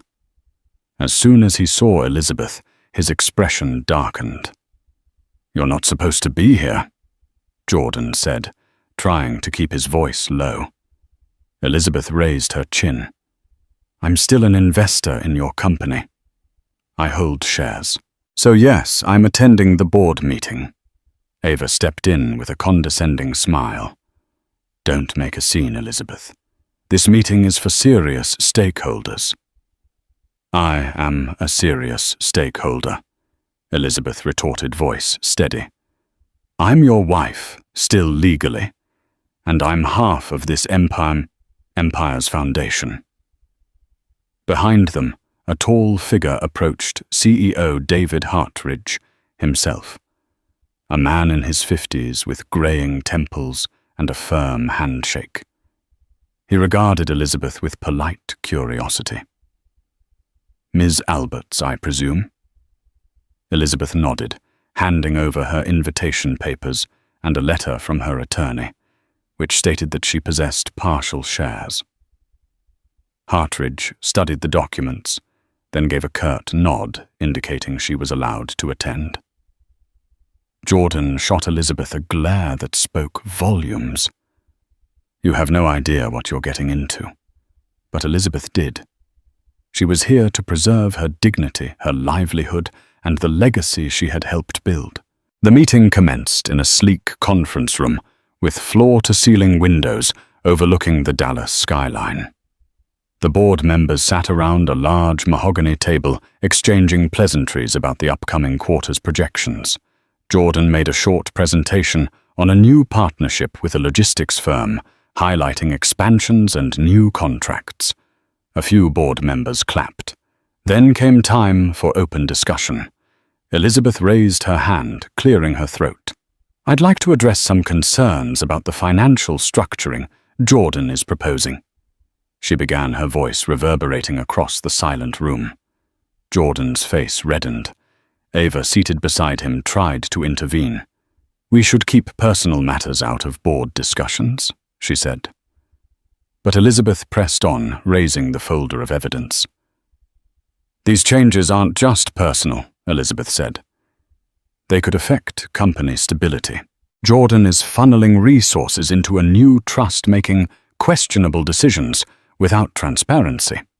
I have documents signed by him with references to Ms. Ava Monroe demonstrating a conflict of interest that could potentially compromise investor trust. A hush fell over the room. Hartridge's brow creased. Jordan, is this true? Jordan stood, scrambling for composure. This is a personal matter. Elizabeth is overstepping her bounds. She's not. Hartridge replied, his voice sharp. If there's a conflict of interest that threatens the stability of our partnership, it's very much a board matter. Jordan's eyes darted between Hartridge and Elizabeth. For the first time, he seemed cornered, uncertain how to proceed. Ava shot Elizabeth a lethal glare, realizing that Elizabeth's boldness had forced the topic into official territory. The tension was palpable. Elizabeth's heart thumped so loudly, she was certain everyone could hear it. But she stood her ground. Continuing. I also discovered lines of credit being taken against marital properties to fund expansions. These expansions could be legitimate, but the details are obscured. I have reason to believe Ms. Monroe is manipulating these finances for her personal gain. Murmurs rippled through the board. A couple members exchanged uneasy glances. Even those who might have sided with Jordan seemed rattled by the magnitude of Elizabeth's accusations. Hartridge steepled his fingers, evaluating the situation. I propose we recess for 15 minutes. Jordan, Elizabeth, Miss Monroe, please step into my office. Jordan inhaled frustration etched across his features, but he couldn't refuse the CEO's request, not without causing a catastrophic scene. The three followed Hartridge into a glass-walled corner office, shutting the door behind them. In that tense, enclosed space, the real battle began. Elizabeth laid out her evidence on the polished table before Hartridge. Jordan tried to dismiss it all as a personal dispute, but Hartridge was no fool. He could see the potential for scandal, especially if a partner was using company infrastructure for personal vendettas. Throughout this heated exchange, Ava attempted to deflect blame. She portrayed herself as a legal advisor, merely suggesting financial moves, disclaiming any wrongdoing. But Elizabeth's carefully compiled documents suggested otherwise. Emails, text messages, and proposed legal documents bore Ava's digital fingerprints. Hartridge's expression darkened. Jordan, this is unacceptable. If these documents are authentic, you've put your personal entanglements ahead of corporate responsibility. I won't allow it under my leadership. Jordan's face went pale. He tried to protest to label Elizabeth's claims as overblown, but Hartridge had already made up his mind. Until this is sorted out, Jordan, I'm placing your proposals on hold. We can't move forward with any major financial changes if they're under this sort of ethical cloud.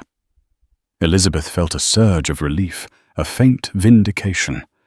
While she hadn't resolved the core issue of Jordan's betrayal, at least the board wasn't letting him run roughshod over her financial future. But Jordan, cornered and embarrassed, lashed out in desperation. You can't shut me down like this. He snapped at Hartridge, voice tight with anger. I'm the one who made that original deal with your conglomerate. You need my innovation. Hartridge stood up, bristling at Jordan's tone. I'm the CEO, and you've just made me question your reliability and integrity. Watch yourself, Jordan. Ava stepped closer to Jordan, placing a hand on his arm to calm him, but he shrugged her off. You'll regret this, he warned Hartridge, then turned to Elizabeth. And you made a fool of me in front of everyone. Elizabeth clenched her fists, refusing to cower. You did that to yourself, she said. voice trembling with both fear and resolve. Jordan stormed out, slamming the door behind him. Ava followed quickly, her heels clicking on the marble floor. Hartridge sighed, looking at Elizabeth, who was holding back tears. "Thank you for bringing this to my attention," Hartridge said. "I'm sorry about your personal struggles, but I have to protect the board's interests. If you need anything, contact my office. I'm not a family court judge, but I won't let Jordan drag the company down." With that, Elizabeth let out a shaky breath.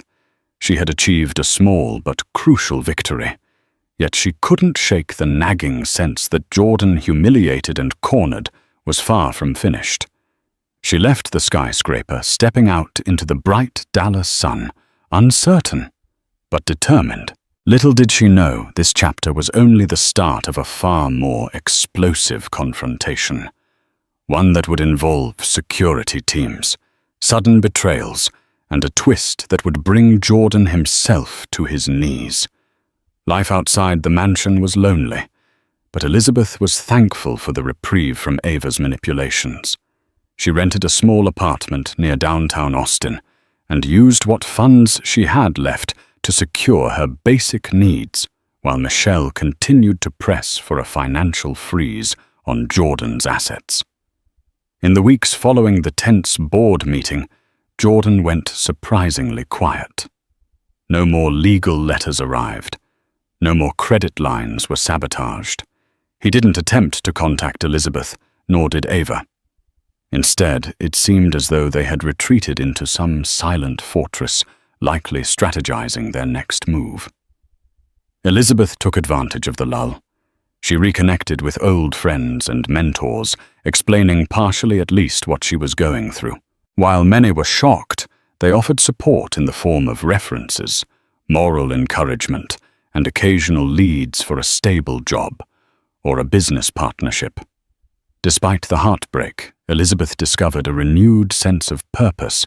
She wasn't just a passive bystander in Jordan's world.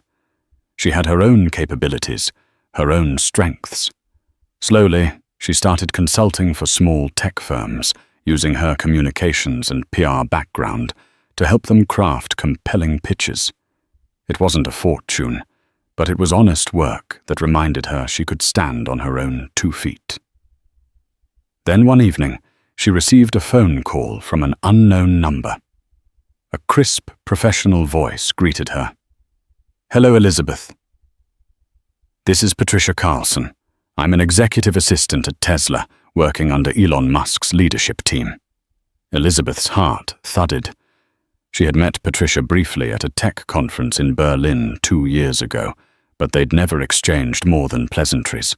"How can I help you?" Elizabeth asked, mind racing. Patricia hesitated. "I might have information relevant to your predicament with Jordan.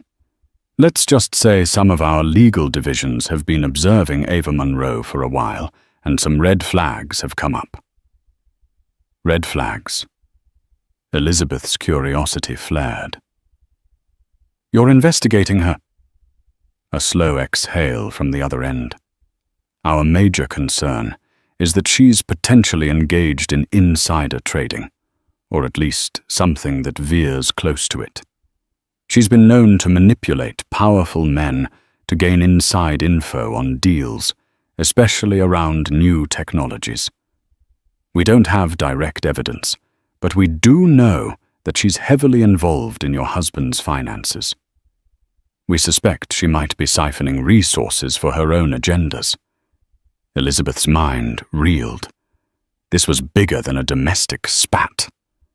Ava might be leveraging Jordan's resources and connections to stake her own claims in the tech world.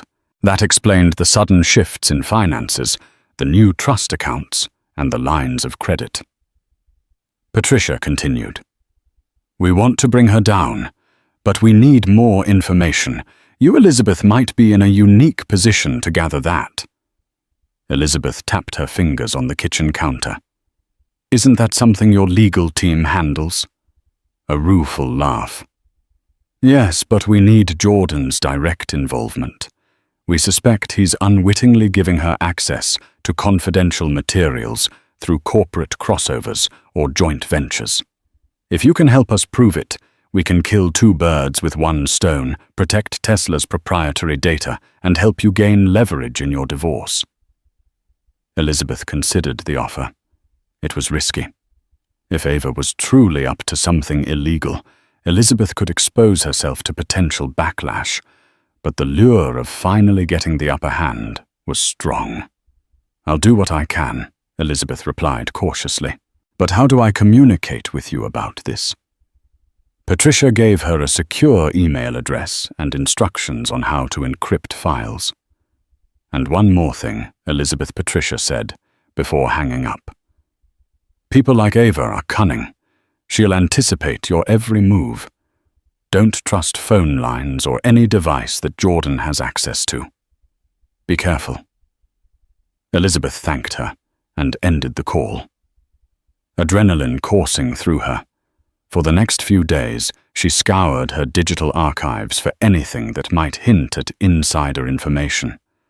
Jordan's old emails messages about collaborations with major tech companies like Tesla or Amazon, documents that Ava might have manipulated anything that showed a trail of questionable activity. She found a few suspicious threads, forwarded emails from Jordan's corporate account that were CC'd to Ava's personal address. Attachments relating to Tesla's Project Next Gen battery were among them, though none of this was strictly proof of wrongdoing yet. Elizabeth compiled what she could and sent them to the secure email Patricia provided. In response, Patricia confirmed that these were valuable leads, but incomplete. "Keep digging," she urged, "and let me know if you get direct evidence of deals or monetary gains tied to these inside details." Meanwhile, Michelle Elizabeth's lawyer was preparing for a preliminary hearing to freeze some of Jordan's assets.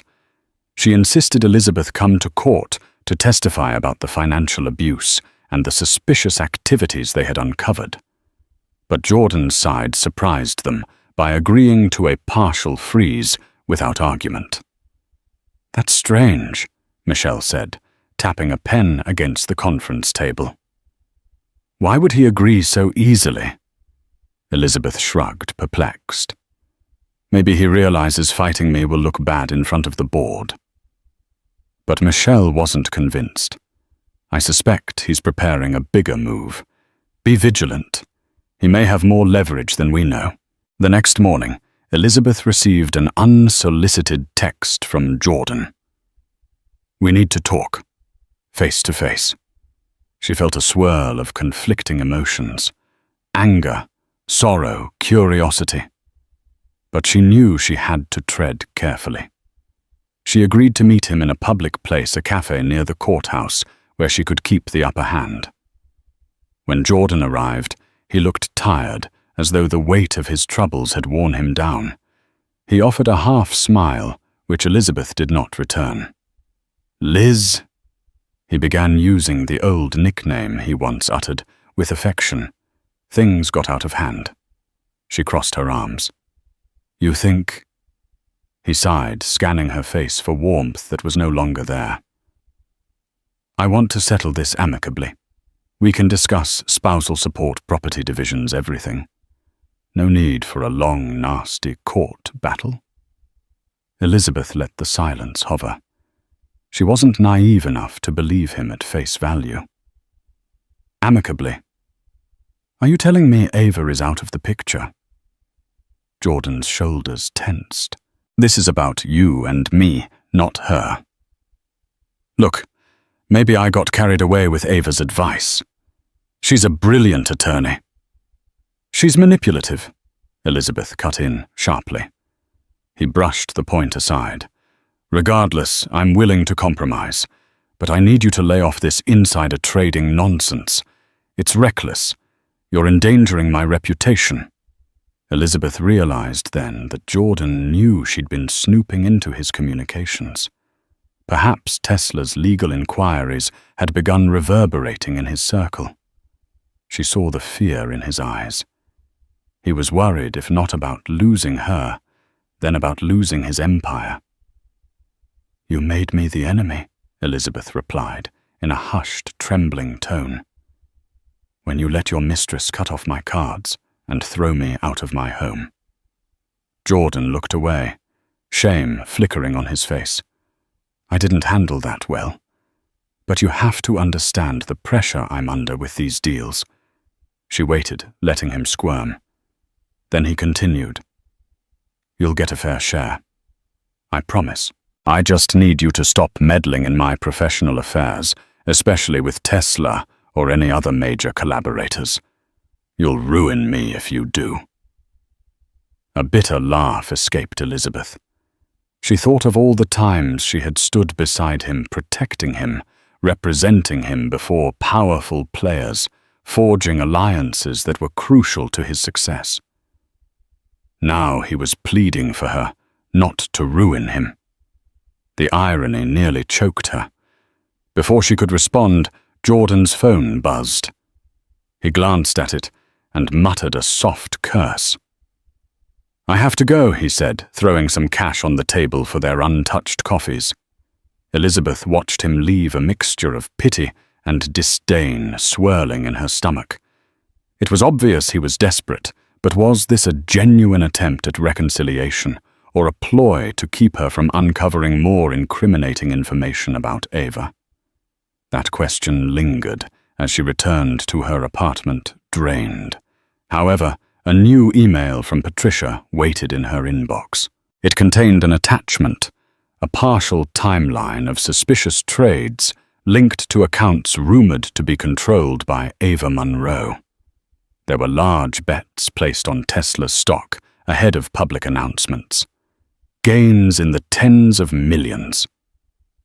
This is huge, Elizabeth thought. If she connected these trades to emails or calls between Jordan and Ava, it could be the smoking gun. And while Elizabeth had no intention of going to the feds on her own, Tesla's legal team could bury Ava, and by extension, Jordan's complicity, if he was involved. Elizabeth clutched her phone, anxiety coursing through her. She was walking a razor's edge. One false step, and Jordan might retaliate more fiercely, or Ava might strike. But a successful strike against Ava could free Elizabeth from this entire ordeal, giving her the leverage to secure a fair divorce settlement, or even land Jordan in deeper trouble, depending on his role. She reached for her phone to text Patricia when it buzzed in her hand. A call from an unknown number again. Tentatively, Elizabeth answered. A man's voice greeted her, calm and steady. "Hello, Ms. Alberts. My name is Gregory Shaw. I'm part of CEO David Hartridge's legal counsel. He asked me to follow up regarding the situation with your husband." Elizabeth's heart skipped. Hartridge's legal counsel. "We understand from Mr. Hartridge's conversation with you that there might be unethical or even illegal behavior in play," Gregory continued. "The board is concerned about potential liability if Jordan's personal dealings spill into our corporate structure. We can't risk another scandal.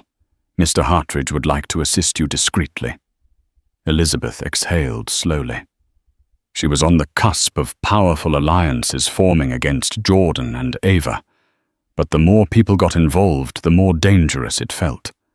Gregory concluded, "We'll be in touch with your lawyer. If you have any crucial evidence, Mr. Hartridge suggests you keep it secure. He wants to avoid a public meltdown, but he's prepared to do what's necessary to protect the company's interests, and that includes supporting you in your legal disputes, if it comes to that." Hanging up. Elizabeth felt a measure of validation. The cracks in Jordan's seemingly untouchable world were growing. Perhaps justice would prevail. Yet as she prepared to finalize the next round of documents for Michelle, a gnawing worry kept her awake at night. Cornered animals are the most dangerous, and Jordan, though once gentle and loving, had shown he could be ruthless when threatened. She braced herself for the storm that was surely coming. The next time Elizabeth saw Jordan in person, it wasn't by chance or a carefully arranged meeting. It was at the headquarters of Hartridge's conglomerate in Dallas. A sudden emergency board session had been called to address urgent corporate matters, and Elizabeth, having been notified by Gregory Shaw, arrived prepared. She walked into the reception area, her heart pounding with anticipation. Michelle Liu had insisted on accompanying her, but at the last minute she was called to handle a crucial filing. Elizabeth went alone, relying on the moral support from Gregory and the knowledge that Hartridge wanted the truth on record. Jordan was already inside the boardroom with Ava, who paced like a clad tiger. When Elizabeth entered, they both snapped their heads in her direction. Ava's glare could have sliced glass. Jordan's face was inscrutable, tense, angry, but also tinged with fear. Hartridge arrived moments later, trailed by a few board members and legal advisors. He wasted no time in stating the purpose of the meeting. Allegations have come to my attention that Ms. Monroe has been engaging in stock trades leveraging proprietary information from Jordan's company and potentially from our own collaborations. We need to clarify the truth. Now. Gasps and murmurs filled the room. Ava's jaw clenched. "This is preposterous," she began. "We demand to see your proof." Hartridge nodded to one of his advisors, who distributed printed documents, timelines of suspicious trades, tied to accounts flagged by Tesla's legal team, along with correspondences that Elizabeth and Patricia had pieced together. Jordan snatched a packet from the advisor. His eyes swept over the page's color, draining from his face. Ava's lips thinned, and for a moment Elizabeth could see the faintest flicker of panic in her eyes. Hartridge pinned them with a stern gaze. "Jordan, you've been a valuable partner.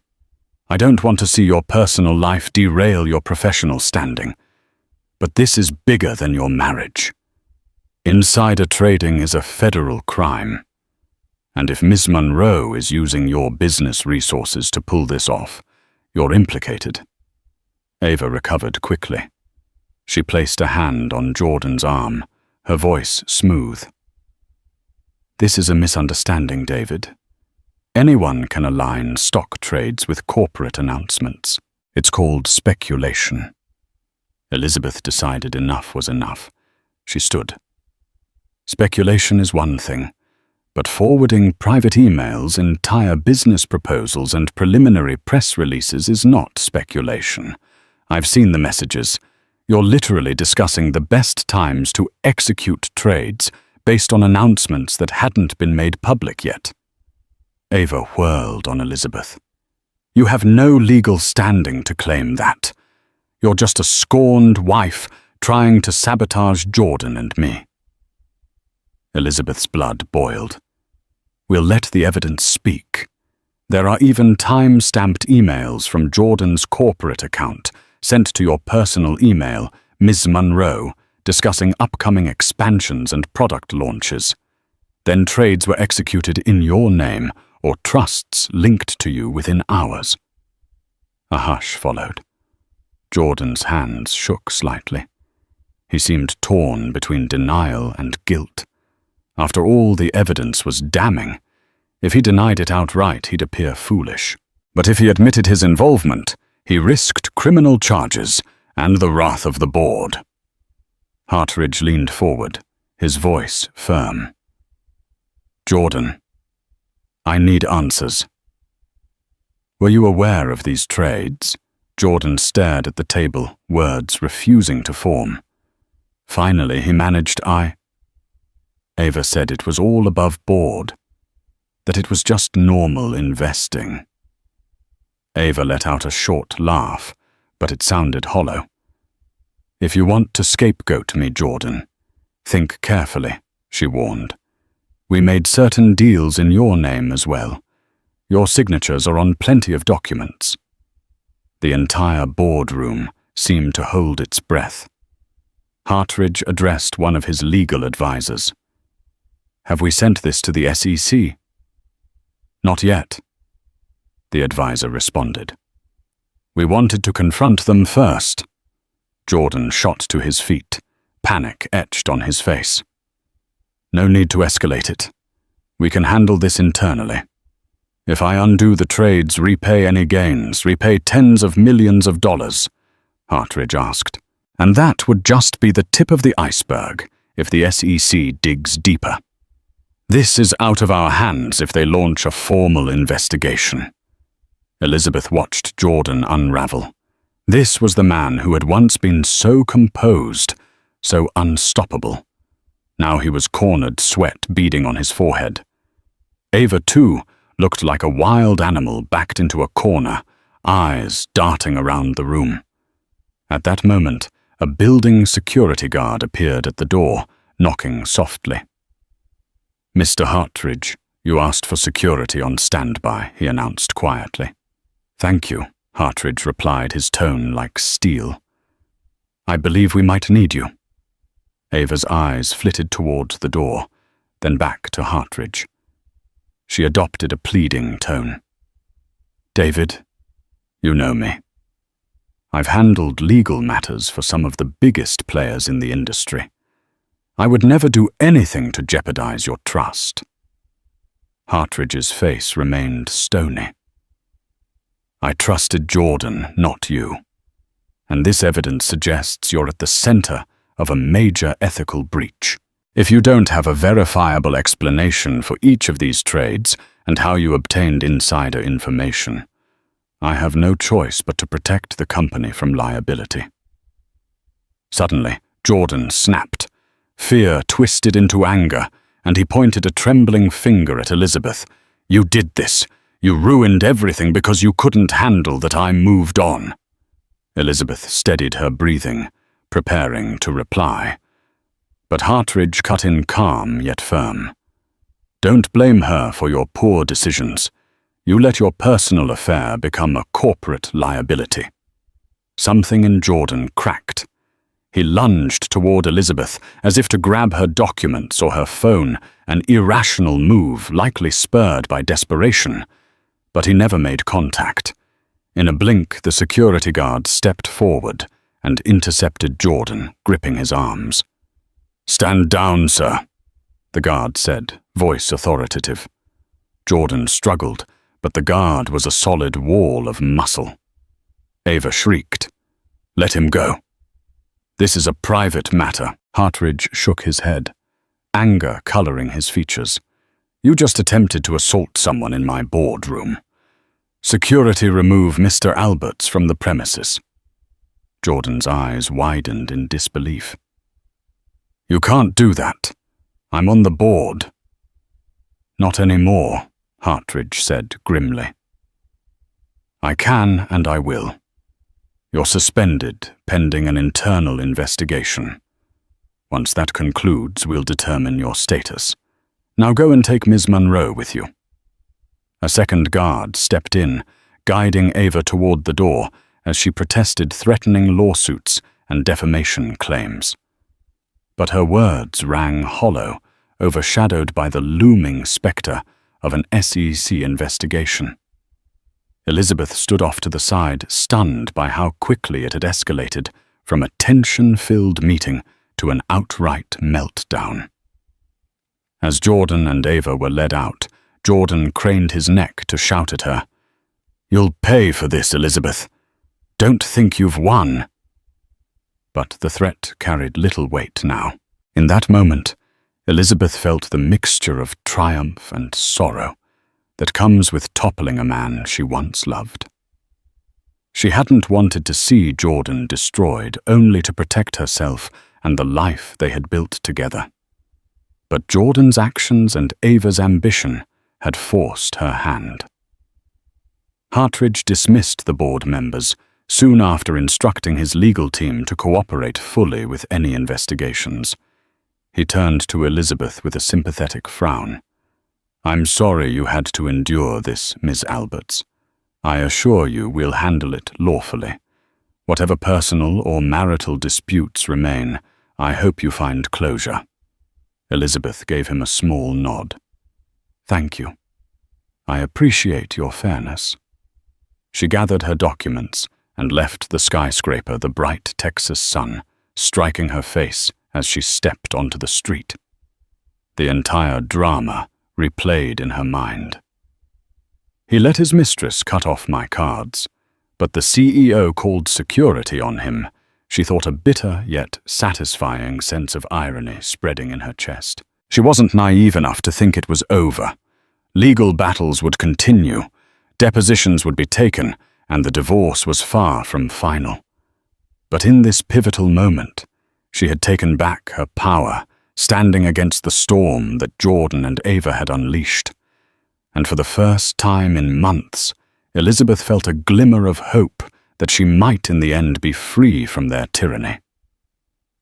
In the weeks that followed, word spread like wildfire. News outlets picked up on rumors of insider trading linked to a high-profile tech investor, hinting that a major name was under investigation. It didn't take long for the rumor mill to connect the dots to Jordan Alberts and his mysterious attorney-turned-partner, Ava Monroe.